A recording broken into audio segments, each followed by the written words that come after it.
Well, friends, I'm going to share something with you that you already know. I tend to like to go a little deeper with my messages. I like, when I teach preaching to other people, I use the analogy that preaching is like stew. In fact, one of the sessions I taught for my doctoral work is on this. And so what I do is I compare the elements of a good sermon to a good stew. And one of the things I talk about is the idea of vegetables. Now, please don't push this analogy too much. My vegetarian and vegan friends, you can show me some grace here. But what I saw is that in a stew, vegetables are those things that you might not think taste great initially, but they're an acquired taste. So they don't taste great initially, but they're good for you, right? And so for me, the vegetables of preaching are things like history and context and cultural stuff and geography, and these things can feel like a lecture. They can feel kind of dry, and knowing the geography of an area is probably going to save your marriage when you return home that night. But here's the thing: vegetables produce growth over time. Vegetables produce growth over time. Vegetables produce health. Vegetables are good for you. But as preachers, we need to help find ways to make them go down easier. And so we need to make them more palatable, which, by the way, is why we whoop for maps. It's not just a fun thing we do. There's a reason we do that. It's an acknowledgement that we're going to wade into some deep stuff, but hopefully we will see that over time it's going to produce health in us and joy in us.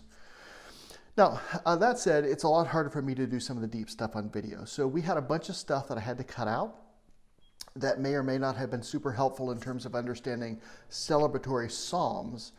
But I think knowing this stuff, having these vegetables, will help you read the Bible differently. It'll produce health in us over time.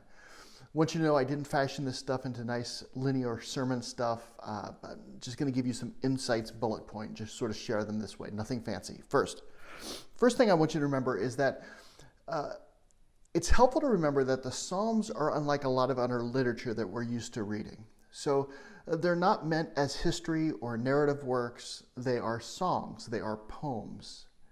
And when we're reading Psalms, we are reading poetry. Now, think about when you're reading poetry, if you've ever read good poetry, poetry requires us to slow down and think about the words. Slowing down is a part of what poetry does to us. You don't read poems quickly. Poems are meant to be savored, right? You just don't rush through them.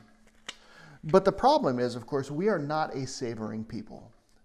We want to accomplish it. We want to check it off our list. I read our psalm today. I have 15 minutes before I start. I'm going to check that off my list. I'm done. But psalms are meant for lingering. They are highly symbolic. There's usually a lot of metaphor that the psalmist wants us to interact with and reflect on. Second thing I want you to know is that psalms are episodic. In other words, they give a snapshot of life at the time of the psalm. They are not designed to tell everything. And so you shouldn't get a super complete theology from like a single psalm. You probably shouldn't do that with any text, but particularly the Psalms. Psalms are a snapshot of the world for the writer at that moment. So you don't press a psalm too far. Now, I want to be clear. This doesn't take away from inspiration. I hold a very high view of Scripture. I believe that in the Bible we have is what God wants us to have. I believe that the Bible is God-breathed. This doesn't take away anything from the fact that this is a genre of literature. It's poetry, and it's episodic. So, for example, Psalm 1. Psalm 1 says, "Blessed is the one who does not walk in the steps of the wicked, or stand in the way that sinners take, or sit in the company of mockers. But whose delight is in the law of the Lord, and who meditates on it, on his law day and night.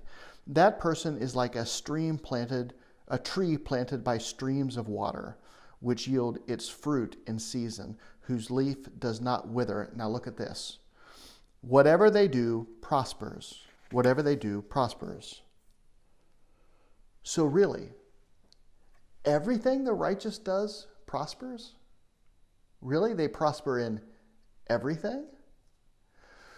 What this is a compelling image for Psalm 1. The psalmist is trying to root us in this general truth that life in God's way is the best way, and if you live, you'll be blessed. But it's not a promise. In fact, in Psalm 73, it says that the only happy people seem to be the wicked, right? This is from Psalm 73:3.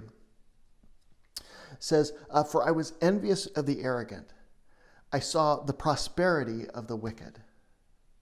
Right? And so Psalms are episodic. In other words, they take a snapshot of life, but they have to be read in light of other scriptures. Third thing I want you to know is that Psalms are very structured. They're structured as the whole book, but individual Psalms are structured as well. In fact, even more so. We talked about the whole book structure in the message. And I won't get too into this, but it's just kind of some fun stuff. So, by the way, English poetry has been very much influenced by the Psalms. And so Psalms follow some rules of structure. I want to give you three. There are actually more than that, but I want to give you the three big ones. The first rule of structure is parallelism.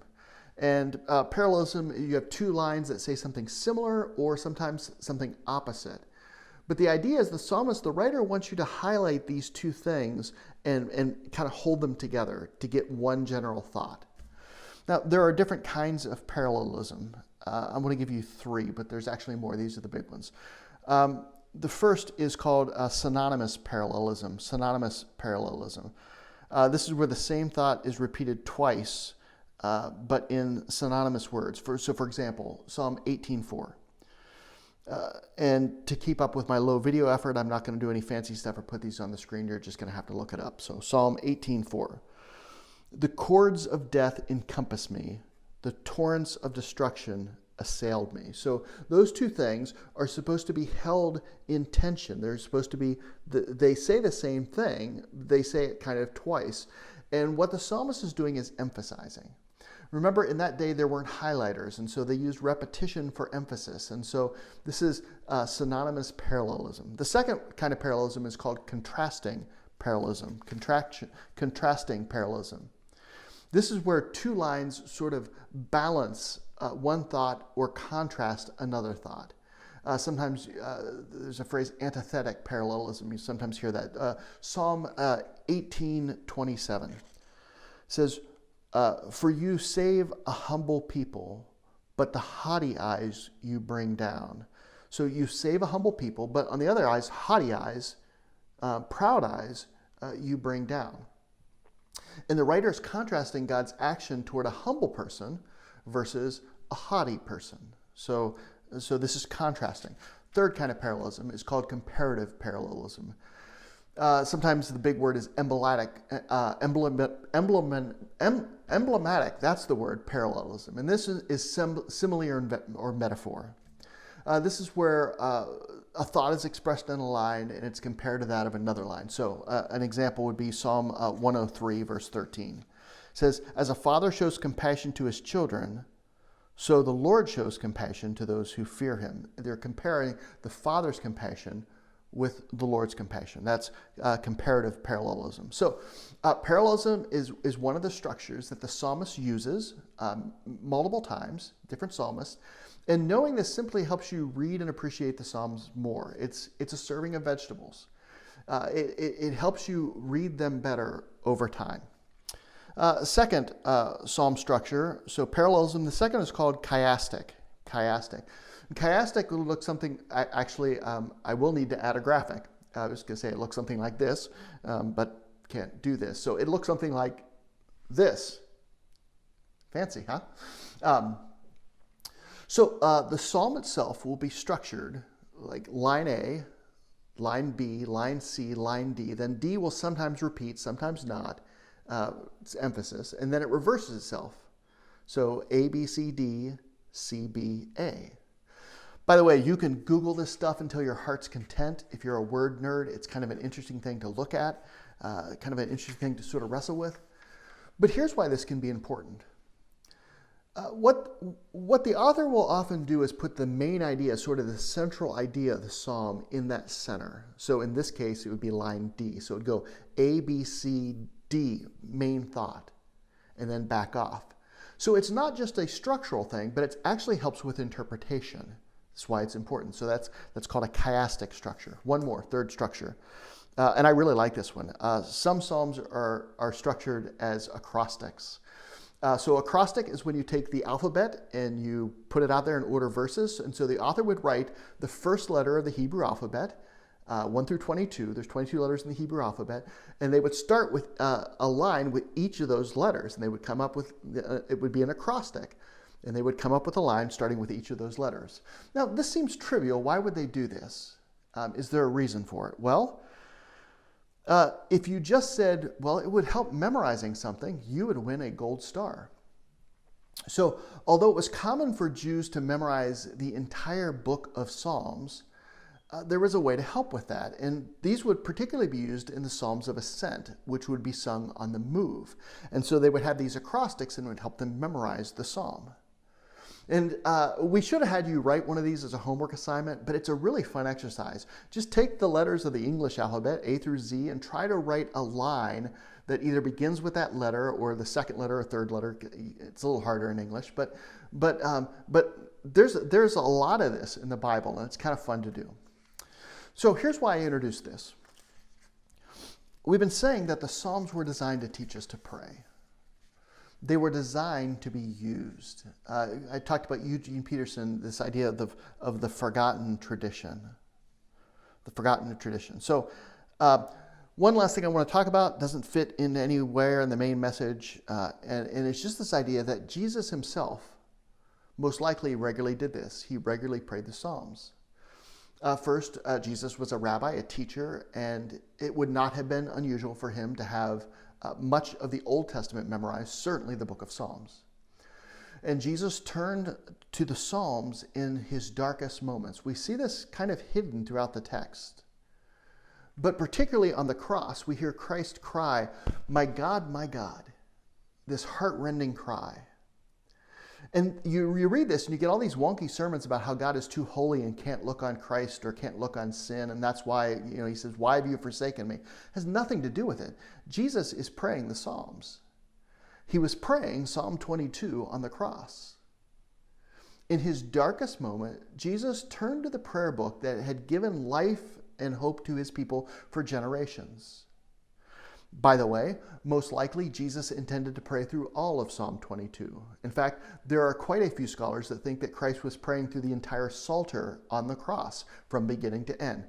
Again, a Jewish rabbi would have memorized the book of Psalms, most likely in its entirety. So it's interesting, in Matthew and Mark's gospel, he prays Psalm 22, my God, why have you forsaken me? The book of Luke, though, records Jesus as praying Psalm 31. Into your hands I commend my spirit. John's gospel has Jesus praying Psalm 69. Jesus prayed the Psalms. In his moment of weakness, in his hardest moments, Jesus turned to this prayer book that was deeply hidden in his heart. When we say, I will hide your word in my heart so I won't sin against you, he hid the word in his heart. And friends, so should we. So should we. So I really want to urge you to this. I really want to urge you to praying the Psalms and reading the Psalms as a regular part of your life with God, even a daily part of your life with God, to just pray and meditate on the Psalms and to even hide them in your heart, to choose Psalms and memorize them and just sort of deeply root it so that when you come into times of lament and times you need to confess, and times you want to celebrate and be thankful and give joy, those words just naturally bubble out of you. So just a little bit of extra bonus material. I hope it was helpful to you. Peace of Christ be with you.